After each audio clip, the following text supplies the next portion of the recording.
In the dead of winter, a shadow moves between the trees. It watches. It waits. It remembers. For centuries, we've called it a monster, the thief of livestock, the villain of bedtime stories. But the truth runs deeper.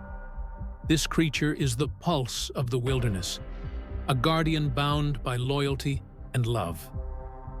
Somewhere in the distance, another voice answers. A family reunited through song, their howls weaving through snow and moonlight. They share food. They share warmth. They share loss. They are not monsters. They are mirrors.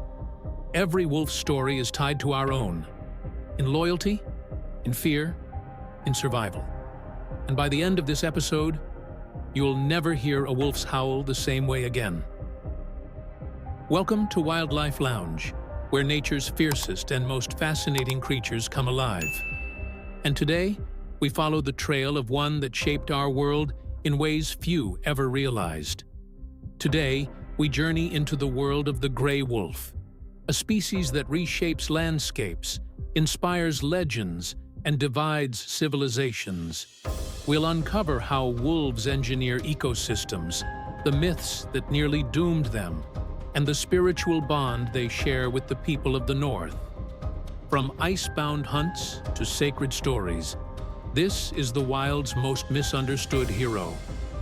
But to truly know a legend, we have to start with its name. The gray wolf, Canis lupus. The name echoes through both laboratories and legend. They're the largest member of the canine family, relatives of coyotes, jackals, and yes, the dogs that sleep at our feet.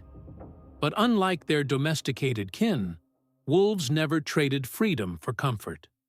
They chose endurance. They chose the hunt. And that choice would shape every landscape they called home.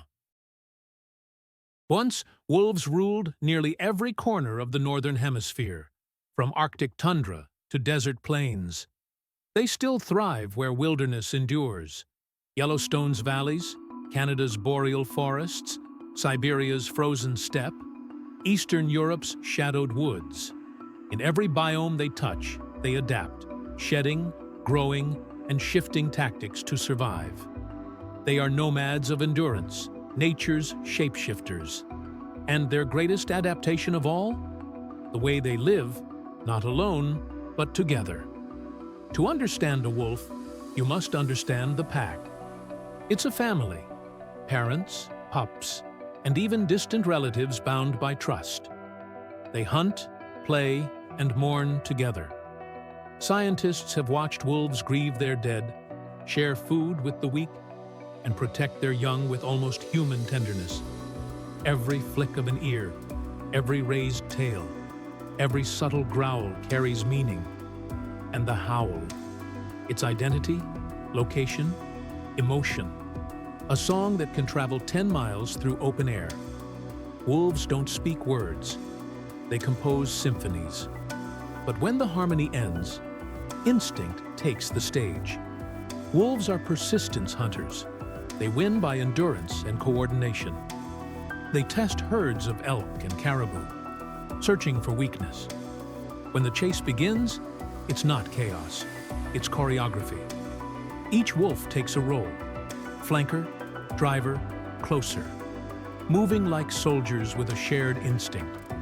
Few predators dare challenge them, except bears or big cats. But their greatest enemy has always walked on two legs. Humans feared what they couldn't understand. That fear wouldn't just silence their howls, it would nearly erase them. Before we can grasp the depth of their survival story, let's strip away the myth and look at the machine itself. Lean muscle wrapped around unyielding endurance, a body forged for distance, not comfort. Weight: 80 to 120 pounds of precision-tuned power. Speed: 35 miles per hour in short bursts, yet they can trot for 40 miles without rest. Bite force: 400 psi, strong enough to crack bone. Hearing: detects a howl 6 miles away. Smell: 100 times sharper than ours. Every detail tells the same story. A creature built not just to hunt, but to endure. And that endurance would become its greatest weapon when humanity turned against it. Despite centuries of myths, wolves are terrified of humans. They'd rather vanish into the tree line than risk a meeting. After generations of persecution, they learned silence means survival. They're not the monsters of fairy tales, just neighbors hoping to be left alone. But our misunderstanding had already reshaped the wild in ways no one expected. By the early 1900s, wolves were wiped out across most of the U.S. traps. Poison and rifles silenced their song. But in 1995, 14 wolves were reintroduced to Yellowstone, and nature exhaled. Elk herds stabilized. Trees regrew. Beavers returned. Rivers even changed course. A single predator had rebalanced an entire ecosystem, a phenomenon called a trophic cascade. Wolves proved that to restore balance, sometimes you need a little chaos. And their return reminded us of something long forgotten. Power doesn't always roar. Sometimes it howls. Their strength isn't brute force, it's unity. A lone wolf can survive. A pack can rewrite the rules of the wilderness. They move with purpose, plan with precision, and act with trust. Their cooperation is so refined that scientists compare it to human military tactics. The pack doesn't rule through fear. It thrives through family. But with great power comes great mythology and centuries of misunderstanding to unravel. They don't howl at the moon. The posture just helps carry sound farther. Alpha males? Mostly mom and dad leading with experience, not aggression. And wolves don't kill for fun. They hunt for the pack. The legend of the savage beast was born from fear, not fact. And yet, across every culture on Earth, we turned that fear into story, some filled with terror, and others with reverence. In the theater of nature, every predator tests its craft against another. No contests announced, no rules declared, only instinct, endurance, and will. Take the mountain lion. Silent, coiled muscle and ambush perfected. The wolf answers with patience, numbers, and strategy. When stealth meets solidarity, it's not about who strikes first, but who lasts longer. Then there's the bear. Raw strength incarnate.